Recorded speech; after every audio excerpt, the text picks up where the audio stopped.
예, 앞서 취재기자가 리포트한 내용 들으신 대로 지난해 연간 고용 동향 결과가 나왔습니다. 수치상으로 보면은 사실은 좋지 않은 내용들이 상당히 좀 많이 돼 있습니다. 오늘 이 얘기를 집중적으로 다루면서 올해 연간 고용 시장 전망도 해볼 계획인데요. 일단 작년 고용 동향 결과 요약본부터 좀 먼저 상세하게 설명을 드리고 넘어가겠습니다. 작년에 연평균 취업자 수는 앞서 들으신 대로 9만 7천 명에 그쳤습니다. 이게 어느 정도 수치라는 거를 좀 비교를 해보면 2017년과 1년 전에 비해서 3분의 1이 채 안 되는 거니까 상당히 좀 2017년과 비교해서는 많이 줄었다라는 것을 한눈에 보실 수가 있습니다. 그 이유 이따 잠시 후에 살펴보겠습니다. 실업자 수는 3년째 100만 명을 넘고 있습니다.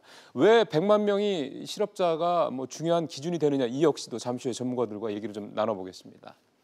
자, 다음 장 보겠습니다. 실업률은 3.8%로 1년 전에 비해서 0.1%포인트 올랐습니다. 2017년도 아까 보신 것처럼 취업자 수가 3분의 1 정도로 작년이 줄었는데도 불구하고 실업률은 0.1%밖에 올라가지 않았다는 것도 조금 궁금한 점인데 그것도 이따 살펴보도록 하고요. 청년 실업률 9.5%로 0.3%포인트가 줄었습니다. 청년 실업. 하지만 체감 청년 실업, 실제 현장에서 얼마나 많은 청년들이 직장을 못 잡고 있는 이 부분에 대해서는 22.8%로 3년 만에 최대치로 좀 올라갔다는 점은 또 차이가 있죠. 한 장 더 보겠습니다. 고용률은 60%가 넘어서 0.1%포인트가 떨어졌습니다. 이 고용률도 역시 취업자 수가 크게 감소한 것에 비하면은 하락폭이 크지는 않는데요. 우리가 하나 더 살펴봐야 될 게 15세에서 64세까지의 이 생산 가능 인구를 가지고 하는 OECD가 주로 비교할 때 이걸 가지고 많이 쓰는데 이 고용률은 60.6%로 재작년과 같습니다. 취업자 수가 3분의 1로 줄었는데 고용률, 특히 OECD에서 주로 비교 기준으로 사용되는 이 15세, 64세까지 생산 가능 인구의 고용률은 차이가 없었다. 이것도 역시 좀 궁금해지는 대목이기도 합니다. 여기서 참고할 만한 거는 인구 증가가 작년에 22만 5천 명이었는데 이게 2017년에 비해서는 증가가 7만 3천 명이 줄었다. 증가 폭이. 이것도 이 통계 고용시장 상황을 살펴볼 때 중요한 또 하나의 변수가 되고 있다는 점도 잠시 후에 자세히 살펴보도록 하겠습니다. 이런 내용들 가지고 왜 이런 수치들이 나왔는지 잠시 후에 두 분의 전문가와 함께 하나하나 좀 풀어보겠습니다.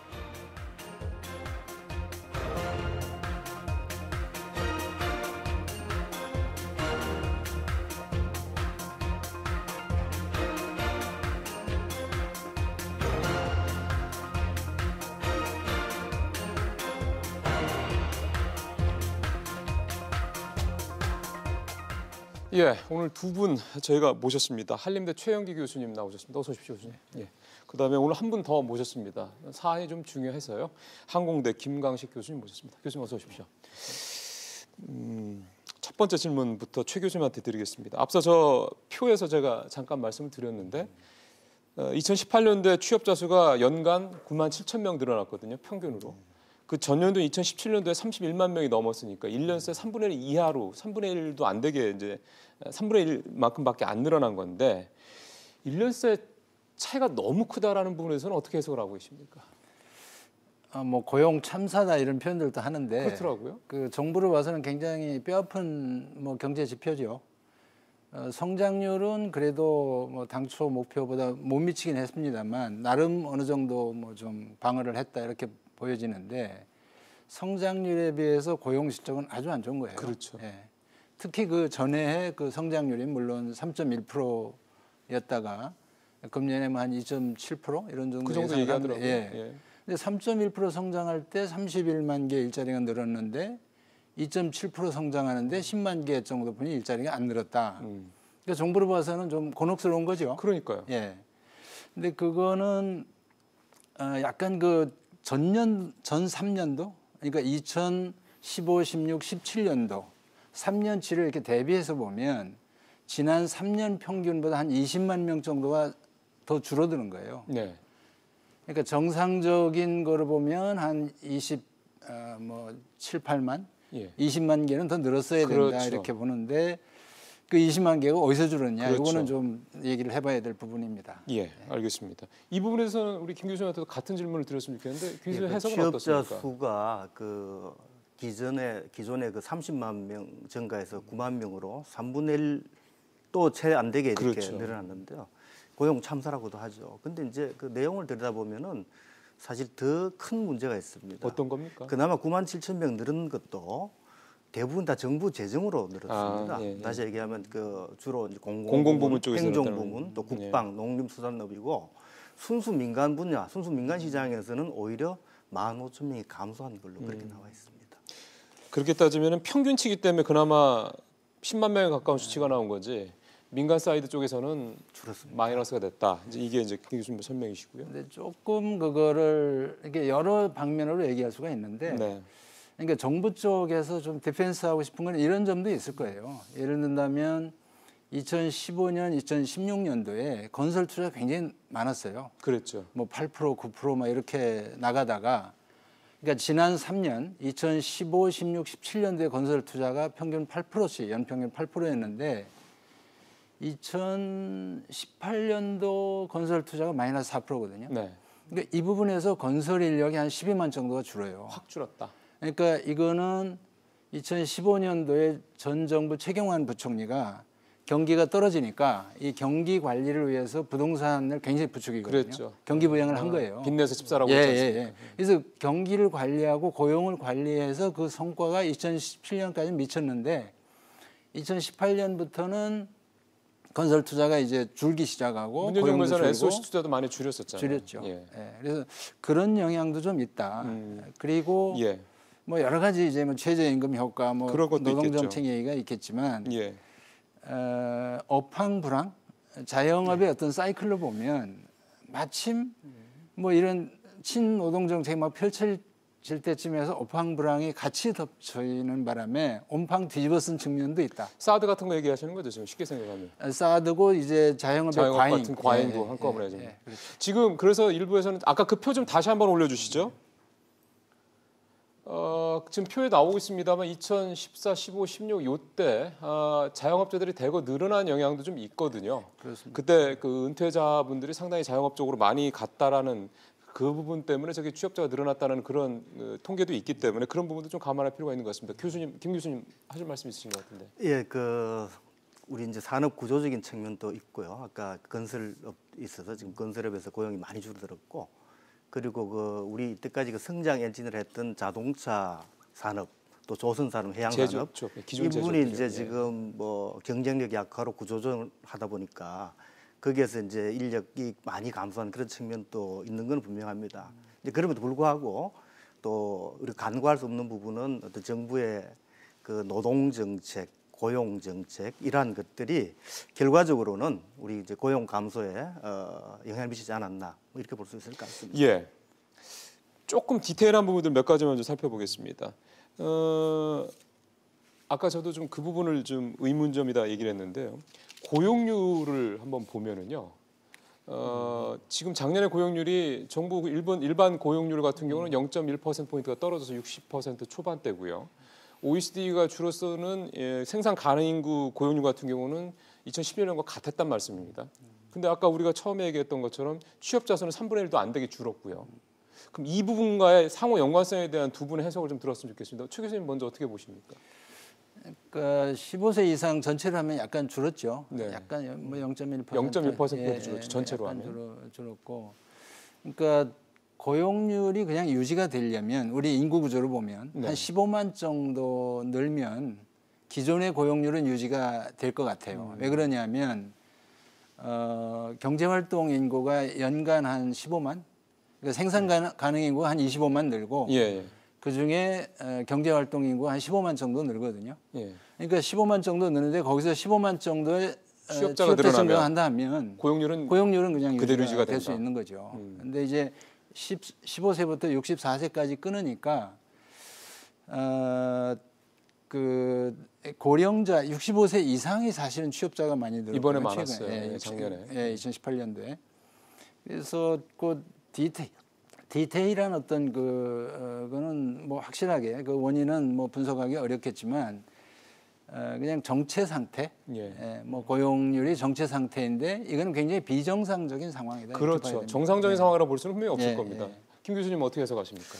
예, 이제 그리고 뭐 제가 첨언할 것은 그 고용 시장에 진입을 못했거나 아니면 그 노동 시장에 밀려난 분들 이분들이 이제 대부분 사실 자영업으로 그렇죠. 이렇게 종사를 하다 보니까 네. 고용률 자체는 크게 변화가 없는 걸로 이렇게 알 수가 있는데 실제로 자영업 종사하시는 분들은 보면 많은 분들이 실제로 준실업 상태에 있는 분들이 굉장히 많고 그 준실업 상태라고 해서 이분의- 준이라는 걸 붙이시는 거는 가게를 하고는 있는데 취업을 못해서 가게를 하는 어쩔 사람들. 수 없이 아. 자영업을 하시는 분들이고요. 실제로 이분들의 평균 소득이 대부분의 경우는 우리 근로자 평균 소득보다 훨씬 낮습니다. 그렇죠. 예.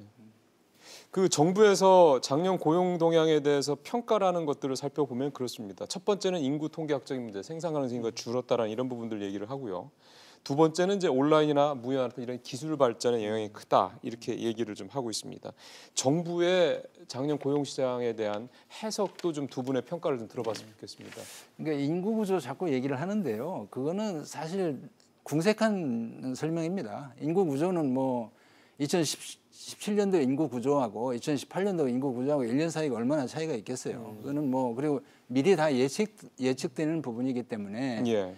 과거에 그렇게 40만 50만씩 늘지 못하는 이유가 인구가 쪼그라들고 있기 때문에, 그러니까 인구 증가폭이 줄고 있기 때문에 취업자 증가폭도 준다 이렇게 얘기할 수는 있지만 작년의 고용 부진을 인구 구조적 요인에 의한 것이다 이렇게 얘기하는 거는 굉장히 궁색한 얘기고 오히려 네. 올바른 어떤 분석을 어렵게 하는 뭐 좀 약간 좀 노이즈다. 저는 그렇게 그러니까 봅니다. 영향이 없다고는 할 수 있지만 그걸 전면에 내세울 정도의 예, 이유는 예, 분명히 아니라는 전혀 말씀이신 아닙니다. 거잖아요. 김 교수님 어떻게 생각하세요? 저는 아까 앵커께서 말씀하신 자동화, 무인화 이런 것이 이제 고용 감소에 영향을 많이 미치지 않았는가 이런 말씀인데 기본적으로 자동화, 전산화, 무인화, 정보화 하는 것은 일반적으로 노동을 절약하기 위해서 그렇죠. 결국 뭐 고용을 축소하기 위해서 하는 거죠. 그게 이제 주요한 목적 중에 하나라고 볼 수가 있습니다. 그런데 이러한 그 자동화, 무인화는 어제 오늘 일도 아니고 그럼요. 계속 진행돼 왔고 앞으로도 진행될 진행될 거고요. 거죠. 네. 그리고 우리나라만의 문제도 아니고 전 세계 모든 나라에 다 공통적인 문제입니다. 그런데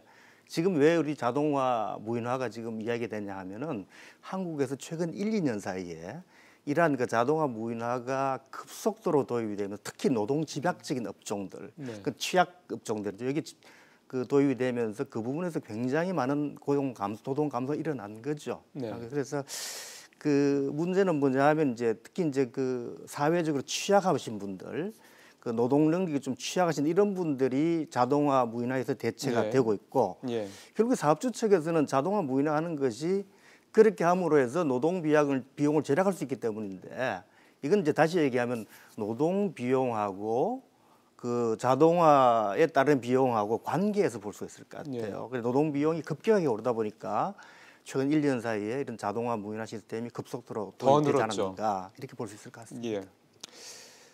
전체적인 이제 평가는 이제 두 분한테 좀 마무리를 좀 하도록 하겠습니다. 정부가 지금 작년도 고용 시장에 대한 분석 그러니까 평가 방법도 얘기를 좀 들으셨고요. 전체 수치도 좀 우리가 중요한 몇 가지 포인트들을 좀 살펴봤습니다. 하나만 더 살펴볼 필요가 있는 거는 아까 이제 자영업자도 말씀을 하셨고 고령층도 얘기를 하셨기 때문에 작년에 특징적인 것 중에 하나가 30에서 50대 사이 핵심 이 활동 계층, 경제 활동 계층의 이 취업자들이 굉장히 많이 줄었다라는 거거든요. 이 부분에 대한 해석을 좀 마지막으로 좀 두 분한테 들어봤으면 좋겠습니다. 이거는 김 교수님 먼저 말씀해 주실까요? 그분들이 구조조정의 1차 대상입니다. 1차 대상이다. 예, 기업에서 이게 이제 우리 임금 시스템과 좀 관련이 있는데요. 기업의 그 임금 체계가 연공급 위주다 보니까 그 나이 때부터 이제 임금이 급속도로 상승이 되고 기업으로 봐서는 이제 결국 비용 압박이 심해지니까 예. 이분들이 일차적인 구조조정 대상으로 이렇게 볼 수 있을 것 같습니다. 자영업자들이 이 40대 특히 집중돼 있다라는 게 네. 이 취업자 수 특히 40대 취업자 수 가장 많이 줄었는데 그 이유다라는 네. 해석도 있던데요. 자영업하고 이제 제조업. 그러니까 그래서 이렇게 직업별로 이걸 분류를 해보면 작년 고용에서 화이트 칼라, 그러니까 뭐 관리직, 전문직, 뭐 이런 사무직 이런 화이트 칼라는 조금 늘었어요. 예. 좀 늘었는데 그 단순 노무직이나 판매직, 뭐 그리고 조립공이라든가 숙련 인력 이런 부분들이 이게 브루 칼라죠 주로. 브루 칼라 쪽에서 줄었어요. 예. 그래서 30대, 40대는 사실은 핵심 노동력인데 그렇죠. 거기가 준다는 거는 이거는 생산 떼어내는 거나 마찬가지거든요. 그래서 기업에서 보면 이거는 거의 문을 닫게 될 지경일 때 이 사람들을 내보내지 예. 뭐 약간 좀 이렇게 수익성을 높이기 위해서 이 사람들을 내보내는 건 아니란 말이죠. 그렇죠. 예, 그래서 이게 굉장히 어떻게 보면 더 좋지 않게 보시는 좋지 않은 그런 징표 중에 하나입니다. 예. 올해 그래서 상당히 지금 두 분이 말씀하신 여러 가지 부분들을 살펴봤을 때 이제 올해가 더 이제 걱정스럽다는 생각을 이제 많은 분들이 하고 계십니다. 특히 올해는 작년보다도 더 성장률이 떨어질 것 같다는 얘기를 많이 하고 있기 때문에 전망이 일단 그렇거든요. 올해 고용 동향 전망을 좀 해 보도록 하겠습니다. 일단은 김 교수님, 올해 고용 시장에서 교수님 인생하실 때 가장 큰 변수라고 그럴까요? 어떤 걸 생각을 하십니까? 변수는 우리가 외부 변수, 내부 변수 이렇게 구분할 수 있고요. 네. 우리가 통제할 수 있는 변수가 있고 통제할 수 우리가 없는 게 통제할 있겠죠. 수 없는 네. 변수가 있고요. 통제할 수 없는 변수 중에 중요한 변수는 역시 이제 지금 미국하고 중국 미중 두 무역 나라 갈등 문제. 간에 예. 있어서 여러 어떤 무역 관세 분쟁 예. 이게 우리한테 굉장히 큰 영향을 미칠 것 같고요. 예. 우리가 통제할 수 있는 변수는 역시 가장 중요한 것은 정부의 어떤 그 고용 정책이 아닌가. 예. 정부의 노동 정책이 어떠냐에 따라서 이게 우리 고용 시장에 좋은 시그널을 줄 수도 있고, 다시 고용 친화적인 어떤 그런 정책이라면은 기업이 비교적 좀 자유롭게 인력을 좀 고용할 수 있을 거고, 만약에 그렇지 않고 이 고용에 조금 상대적으로 좀 불리한 그런 정책, 노동 친화적인 정책이 계속된다면은 뭐 금년과 고용상은 특별히 변할 게 없지 않을까 저는 이렇게 생각하고 있습니다. 이따가 김 교수님한테 마지막 질문으로 그래서 어떻게 해야지 고용 친화적인 정책이 될 거냐라는 부분에 대해서 한 말씀 더 여쭤보도록 하겠습니다. 최 교수님, 정부가 올해 고용시장 대책으로 내놓은 것들이 제조업 경쟁력 강화, 규제 개혁, 적극 지정 이런 것들이거든요. 정부가 내놓은 방향은 어떻게 보세요?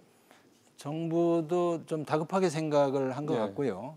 경제 활성화에 매진하겠다. 대통령도 그렇게 얘기했죠. 예, 그거는 경기 활성화를 통해서 고용 개선을 목표로 한다는 의미거든요. 그래서 SOC 뭐 생활 SOC 뭐 이런 표현을 네. 쓰긴 하지만 그런 거라든가 대형 프로젝트에 대한 조기 집행을 하고 그렇죠. 재정을 하여간 상반기 중에 70%를 투입하겠다.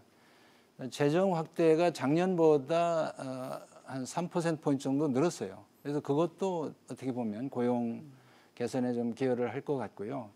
제가 하나 변수 아까 김 교수님이 얘기하신 국내 정책 변수 중에 하나 고려해야 될 거는 6, 7월 달에 결정될 2020년도 최저임금입니다. 최저임금, 예. 그렇죠. 이거는 적용은 물론 내년에 되지만 금년 하반기 고용 시장에 굉장히 영향을 줄 수 있는 변수예요. 그렇죠. 예. 그래서 작년 하반기에 보면 7월 달에 10.9% 한 번 올리고 나서 그게 고용에 영향을 줬다는 전문가들 분석이 있거든요. 예, 그러니까요. 예. 알겠습니다. 마지막으로 김 교수님, 아까 네. 말씀하셨던 부분에서 조금 더 구체적으로 이렇게 하면 좀 고용 친화적인 정책이 되지 않겠냐고 생각하시는 부분 한 말씀 해주시죠. 시장 친화적인 정책을 저는 의미하는데요. 왜냐하면 궁극적으로 지속 가능한 일자리는 시장에서 만들어져야 그렇죠. 된다 이렇게 생각하고 민간에서 만들어낸다. 민간에서 얘기죠. 만들 수 있게끔 좀 민간이 좀 자유롭게 일자리를 만들 수 있는 여러 가지 여건들, 예를 들어서 임금이라든지 근로조건이라든지 네. 노동 관련된 여러 가지 어떤 제도들 이런 것들 보다 좀 자유롭게 근로자와 사용자 선택할 수 있게끔 좀 고용을 유연화하는 그런 정책이 결국 이 고용 양의 어떤 확대에 도움이 되지 않을까 이런 생각이 들고. 알겠습니다. 예. 예. 자, 오늘 한림대 최영규 교수님, 항공대 김광식 교수님과 함께 작년 고용 수치들 한번 분석해보고요. 올해 고용 시장 전망까지 함께 좀 해봤습니다. 오늘 두 분 말씀 잘 들었습니다. 고맙습니다. 네.